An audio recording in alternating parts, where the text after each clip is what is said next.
Today we're going to take a look at the Adizero Boston 13, limited release May 5th and then a greater release in June.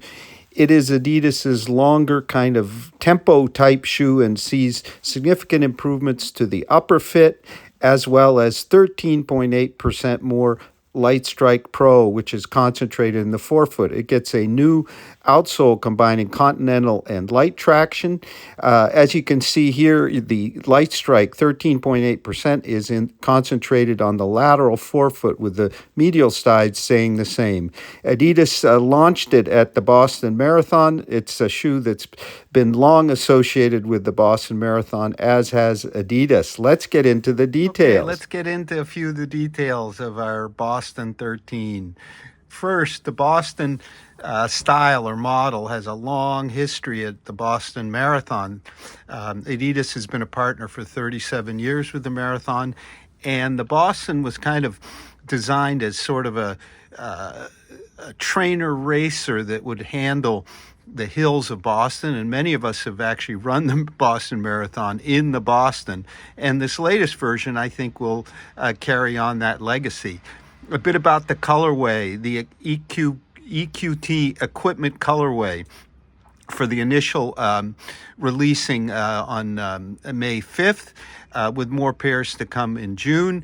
That is the colorway and the three big stripes that first was, I guess, shown or introduced on the volunteer jackets in 1991.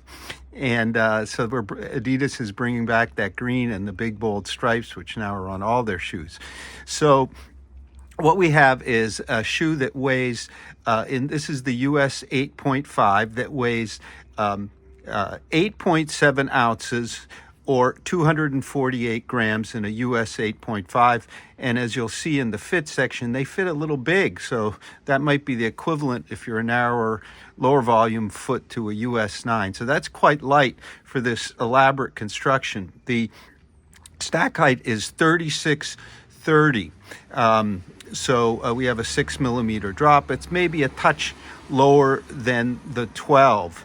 Now, the big changes for the 13th edition are, and we're talking serious here, 13.8 more percent more Lightstrike Pro, which is the foam that until we saw the Evo series was Adidas's top racing foam. I think the Adios Pro has a slightly different version. So this is a supercritical soft foam. There's 13.8% more. Where did they put it? Well, it's deeper here on the lateral side. And here's a picture of the 12. Regular Lightstrike extended further forward than the 12. You can see that this other layer, which is Lightstrike, regular Lightstrike 2, extended all the way through. Now we have Lightstrike Pro all the way to the ground, although you can see the Lightstrike Pro as more of a cage through here. And we also have it in here. And depressing, I'm pretty sure that that's Lightstrike Pro. So you have more, 13.8% more. And at the rear, you have regular Lightstrike 2, and that gives you a nice kind of stabilizing feel. This shoe feels somewhat in character like the Nike Tempo Next Percent, which is long gone, which had sort of a firmer, stable heel and a dynamic forefoot. Before we go to the upper, let's talk a little bit about this new light traction and continental outsole. So the black and the teal is all continental rubber, as we're used to, and this grayish material is light traction, which is a lighter kind of rubber. It might be like a CPU type rubber. And then we have more continental here on the lateral side on the high wear surfaces. Traction is good on roads, wet and dry, although as you can see, there's not much profile. When I ran them on some kind of crushed granite, it wasn't really as good as some shoes on those surfaces. But for most situations, you'll be just fine. The other big changes are a more padded tongue with a gusset. That's I think an improvement over the 12. and especially a new heel construction. And here's a picture of the 12. You can see that it was much more minimal. This is a much better hold, and there's a good solid heel counter here. The mesh is a thinnish kind of all one piece mesh, and it conforms to the foot well, although you'll see in my fit section there is quite a bit of room through the midfoot. So if you're a broader foot person, you're going to be even happier maybe than a narrower one. My initial pair that Adidas sent me was a whole size down from my normal, and it actually almost worked. A bit snug, and maybe a bit short, but I didn't really have huge issues. So I think for me, with my narrow to medium foot, I'm going to be half size down here. Of course, we can't forget our energy rods. So instead of a full plate, Adidas goes with their rod system, and hopefully I won't tip everything over, gives us some flex. This isn't a rigid carbon shoe, and I like that. So especially when you're kind of plunging forward off landing, you get some snap from the rods, and then you sink into this nice deep Lightstrike Pro up front. This is a well-cushioned shoe, but it's on the, compared to some maybe, it's on the firmer and more stable side. And that really speaks to its position, if you will, in the Adidas lineup. We have the very popular these days Evo SL. That's sort of your tempo shoe. It's actually, I find, more rigid through the midfoot, less forgiving to slower paces than this shoe. This shoe is really designed for your longer runs at faster paces, but it can be a really good all-around daily trainer as well. If you want to go a bit kind of more mellow in a similar stack height shoe, but a bit heavier, you've got the Supernova Prima. Instead of rods in the kind of carbon or composite sense, it has hardened EVA support rods. It's a bit more mellow shoe. It has Dream Strike Plus foam, which is a PIBA type blend. So it's a bit more mellow shoe in the lineup. And if you want sort of the more classic daily trainer, there's the Supernova Rise, but I really prefer the Prima. So it's $160, which I think is a really reasonable value for such a sophisticated technologies shoe, really state of the art. It's only $10 more than the Evo SL, and I think this is a better value all around for all around daily training, maybe not all out speed. So it's going to be available in the next few months in quantities, but tomorrow there'll be a limited release of this really neat colorway. So I've taken them out for a number of runs, actually more runs than usual because I have so many shoes to test, but because I really like the ride here. Stable, steady, fast, and I'm going to give you those ride impressions and some fit impressions from the run. Hey, let's talk a bit about the fit of our Boston 13. This is actually my second pair. The first pair, and you'll see in the from the run video, was actually a whole size smaller than my normal, and it actually almost worked. It was a bit short and a bit snug. This pair is true to size, and this mesh you can see is kind of a scratchy thing, but it's very, very nice on the foot. You can see the length just about right, but it's quite roomy through the midfoot. You can see I've got it fairly laced up, fairly tight. So I think if you're a person with a wider foot, wider through here, you want to go true to size. I think I would be better off a half size down, not a whole size down, but a half size down. We've got a very nice, moderately padded tongue here. Thin laces work really well. We've got that new rear collar, which I really like. It really holds well. It's comfortable. It's not an over plush kind of shoe, but it just works really well. I think though, half size down if you have a thinner, narrower foot might be something to try. Although if with summer heat, you probably would, and this is a long run focused shoe, you may want to still stay at your true to size. for summer. But for me, I think a half size down would be ideal. Kind of unusual, but it is quite roomy through here. The hold is good, just I'd like a little bit more kind of secure hold, but it's in no way kind of a baggy or sloppy upper. Let's give you some thoughts from the run. And those thoughts were, all those videos were taken with the smaller size, which I had really no real problems with. Just a bit. Let's talk about the ride as we go by this pretty little chapel. So I would call it decisive and serious. There's 3630 of stack height, and we have quite a bit of Lightstrike Pro. We got more on the lateral side now, 13.8% more overall.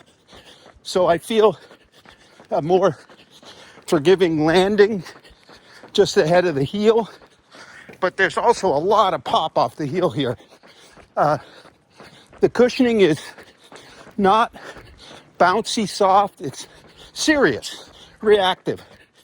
We have some Lightstrike regular at the heel, but what I'm really noticing here is the front of the shoe with the Lightstrike Pro all the way to the front, whereas before there was a layer of regular Lightstrike. Now it's all Pro, working with the energy rods. And now these energy rods, they're not, to my feeling, as rigid as a full carbon plate, especially at the midfoot. As I showed you, there's actually some flex that allows fairly wide range of paces, although this shoe feels best pushing at kind of tempo paces. I've been running about 9-10 miles and picking it up. I'm down in the 9s, which is pretty good for me because I've been struggling with a knee problem. So this is a fast shoe that isn't over prescriptive as some carbon shoes are. So with the elaborate construction, that's pretty good. What amazes me here is compared to the more kind of rigid, limited, but excellent SL Evo, we're only $10 more here at $160 with the rods, the dual foams, all that neat outsole. And I think this is a much more versatile shoe. But if you want a speedster day shoe, tempo kind of strictly, I think for many, and even Michael Ellenberger, our 220 marathoner, agrees, this is a better choice from Adidas. It's a little more aggressive than the Prima, which I like a lot. And at 3630, there's plenty of cushioning. The spring of the plate here is not so rigid that you can't kind of roll through at the same time. I think this would also be a really good choice for a, quote, slower marathoner, say if you're in the 4-hour range, because you got plenty of impulse, plenty of cushion. They're notably stable, I think, the rear of the shoe. Unlike, for me, the Evo SL, here we have that layer of Lightstrike, which helps stabilize things without overdoing it. It's relatively soft. Lightstrike 2, I think. It sure feels like it's not the first version, which was so firm. Gonna keep going. Well, the golfers will be out soon. It rained a lot yesterday, so maybe they kept it closed. But a bit more about the front impulse here. There's a distinct sensation of kind of settling into that soft Lightstrike Pro. The rods take action, and then boom, away you go. Without any harshness from the rods, which is really interesting. I kind of think the idea of rods versus plates helps that. The heel, I'm down around just under 9-minute pace, which for me these days is good. Heel feel was kind of a bit firm, slower at around 10-minute pace, but now as I'm going forward and really activating the rods and that forefoot, that's largely disappeared in the sense that I'm just flowing forward. Another thing I talked a bit about, the stability. This isn't a stability shoe, but it is very nicely stable and kind of linear in feel. You feel like you're going forward in a line very smoothly. There's no over softness of the heel.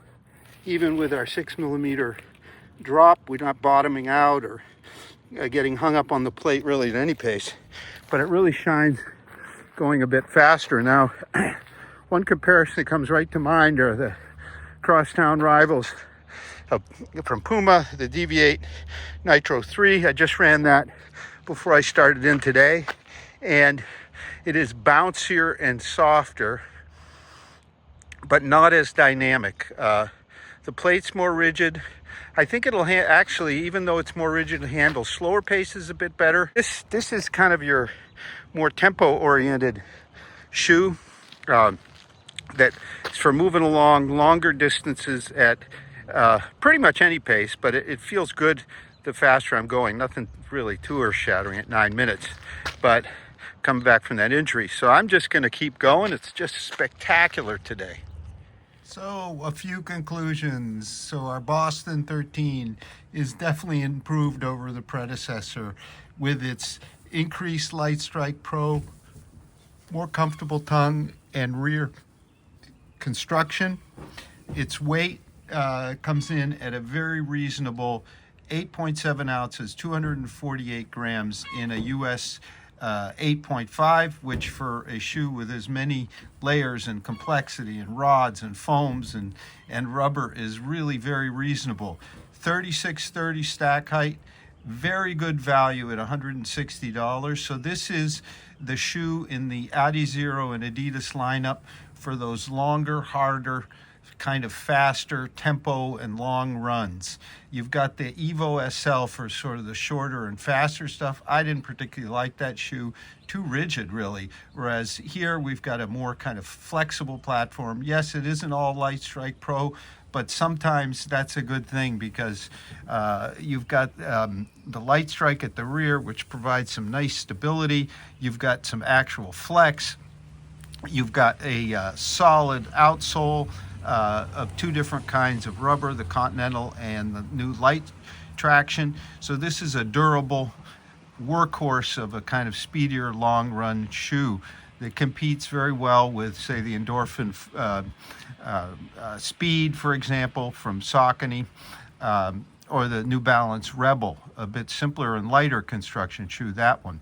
Now, in terms of the lineup at Adidas, it really does sit right in the middle. If you want something a bit more mellow in your long run shoe or even a recovery shoe, I really like the Prima, Supernova Prima, which instead of having the energy rods has support rods, so they're essentially an array of hardened foam support rods. Has a little bit different foam called Dream Strike, which is a PIBA blend. It's a bit more mellow than this one, but this one is kind of your faster workhorse kind of shoe. There are some things to consider in terms of fit. I wouldn't call it a con. Quite broad through the midfoot. My original pair was a whole size down, a bit snug. This one is my true to size and a little bit looser than I'd like, and I have medium to narrow feet. If you have a wider foot, you're going to be super happy here. It's versatile and it's serious. So you're going to get consistent performance out of this shoe. It feels better run faster than slow because we do have the kind of narrowish landing platform and the light strike at the rear, quite a bit of it. Maybe they could consider a bit more of the Pro, maybe a bit wider platform at the rear to increase kind of the pace versatility, but that's kind of a minor thing for me. In terms of compared to the 12, it is friendlier, and certainly the 11, which was super rigid. We got some flex. They're easier to turn over. $160. It will be releasing tomorrow, May 5th, in this beautiful equipped equipment colorway, and then there'll be more pairs coming later this spring in the more general release. But all in all, I think this is a successful update from Adidas, and we expect that it'll be a popular shoe. Thank you very much for watching. Have a great run.